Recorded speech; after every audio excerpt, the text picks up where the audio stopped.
Hello students, today we are going to study the geographical concepts of Indians. Friends, Indian geography has a long history. Geographical concepts of Indians are not available in a book form. Rather, their geographical information is contained in Hindu mythology, philosophy and epics. Various geographical concepts have been developing in India since the beginning of Indian civilization. Vedas, Puranas, Ramayana, Mahabharata, works of Buddhists and Jains are the main sources of Indian geographical concepts. The information found in ancient Indian literature presents knowledge of Indian scholars about topography, flora, fauna, natural resources, agriculture, rivers, and the universe and the solar systems. There are various ancient epics and books in which geographical concepts of Indians are described. For example, Aitareya Brahmana. In this Aitareya Brahmana, the regional geography of India has been described. Then, in the another book known as Satpatha Brahmana, systematic descriptions of various branches of geography has been given. Ramayana, the great epics of India, in which details of various regions of India as well as descriptions of physical features like mountains, rivers, plateaus, etc. has been described. Another very important epic of the India is Mahabharata. In Mahabharata is concerned as encyclopedia of geographical knowledge of Indian subcontinent, in which various aspects of geography of India has been given. Then there is another book known as Bhuvan Kosa. This book deals with the climatology and meteorology in detail. Then the Jataks of Buddha, in which good knowledge of ancient geography has been given. There is one very important book of ancient India known as Surya Siddhanta. This book described then known world, that is Bharatvarsha, and its lands and people. The word Bhugol has been used for the first time in Surya Siddhanta. The ancient Indian geography hinges on religion. Every physical phenomena, every physical features of the earth and the universe, every river and mountain and trees linked with religious backgrounds. Apart from religious records, the travelers' accounts also present the geographical knowledge of ancient Indians. It is found that Indians had very good knowledge about geography of neighboring countries like China, Southeast Asian countries, Central Asia, Mesopotamia, Nepal and Afghanistan.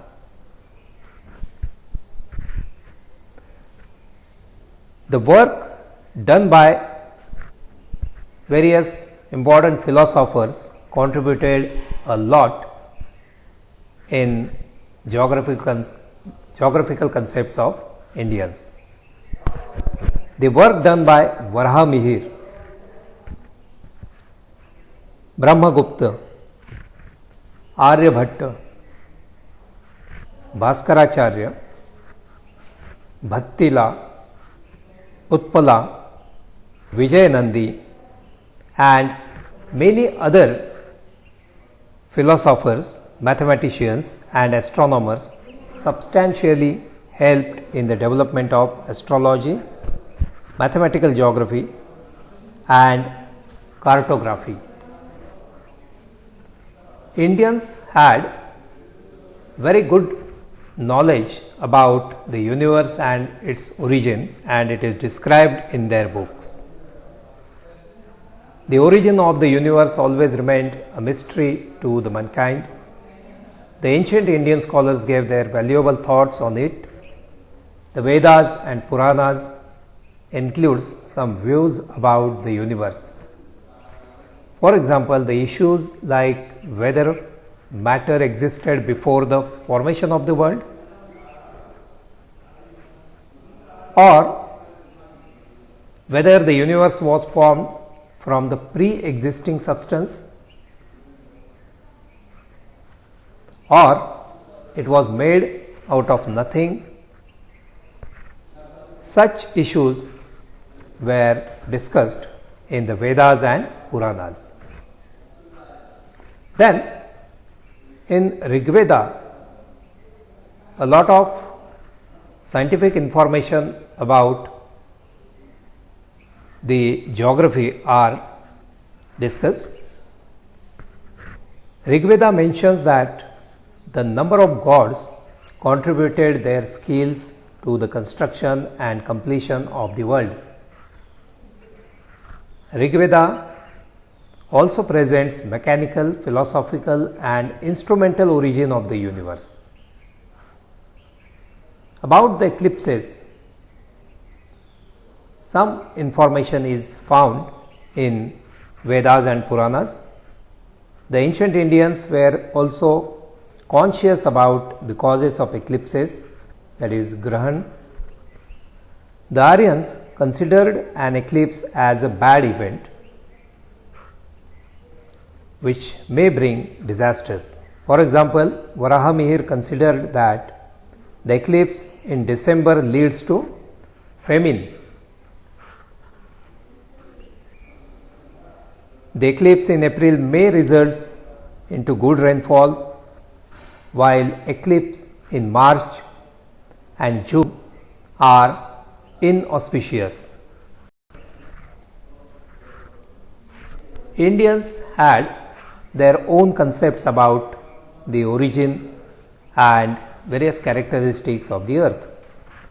The word Prithvi has been used in Vedas and Puranas. The word Bhugol for geography very clearly indicates the spherical shape of the earth.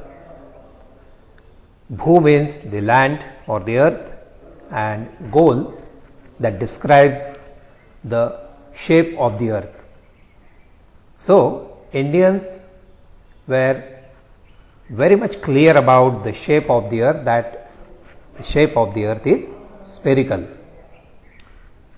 About the origin of the earth, the ancient Indian scholars believed that the earth is formed by solidification of the gaseous matter.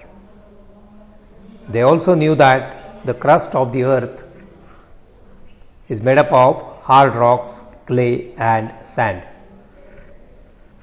About the size of the earth, the astronomical knowledge in 5th and 6th AD gives some reliable information of the size of the earth.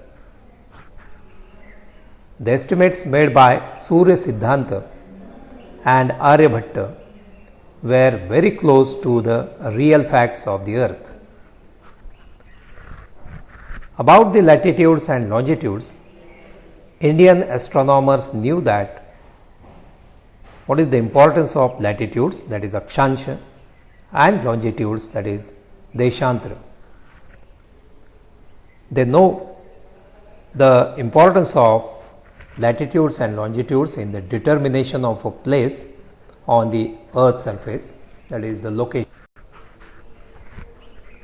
On the basis of latitudes and longitudes, ancient Indians divided the earth into various regions. They believed that Meru mountain is located on the north The antipode nadir of Meru, that is South Pole, is known as Badwanala. As well as Sri Lanka is placed on the equator. They considered the prime meridian as longitude passing through Ujjain and Sri Lanka and joining the north and south pole.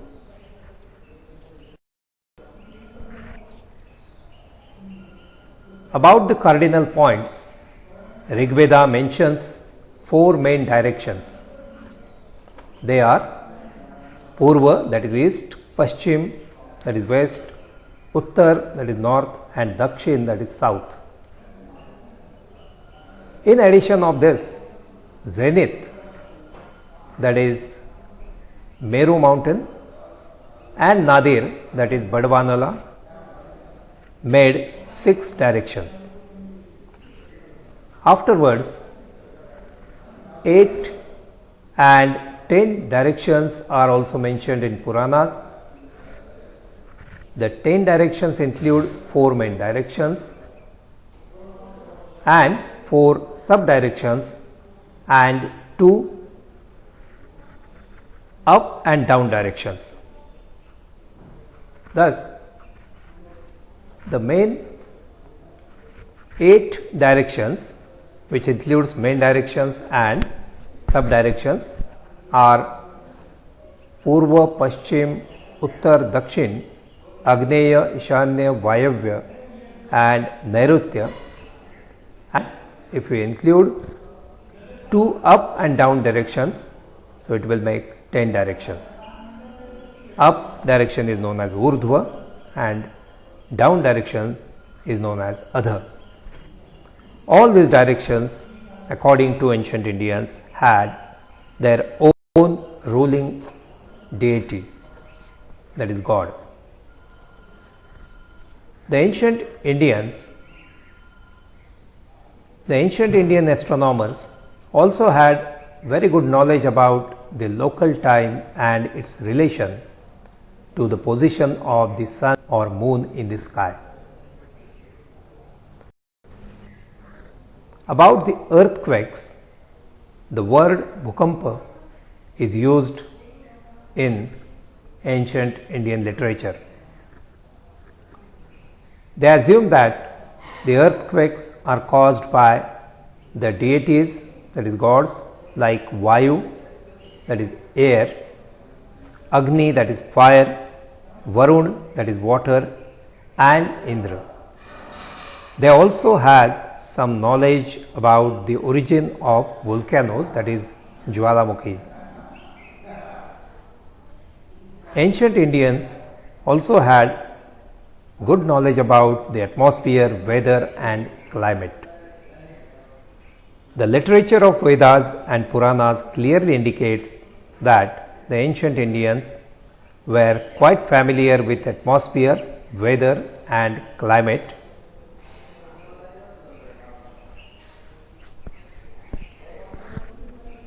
Ramayana presents a lot of information of the atmosphere. Later on, Bhaskaracharya gave detailed descriptions of the winds, lightning, rain, fog and frost. Indians also had their own views regarding the seasons. In Rigveda,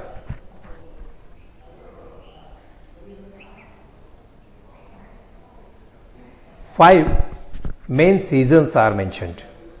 They are Vasanta, that is spring, Grishma, that Pravrit, that is rainy season, Sharad, that is autumn, and Hemant, that is severe winter.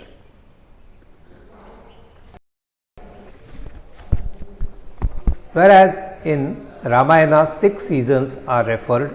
They are Vasanta, Grishma, Varsha, Sharad, Hemant and Shishir.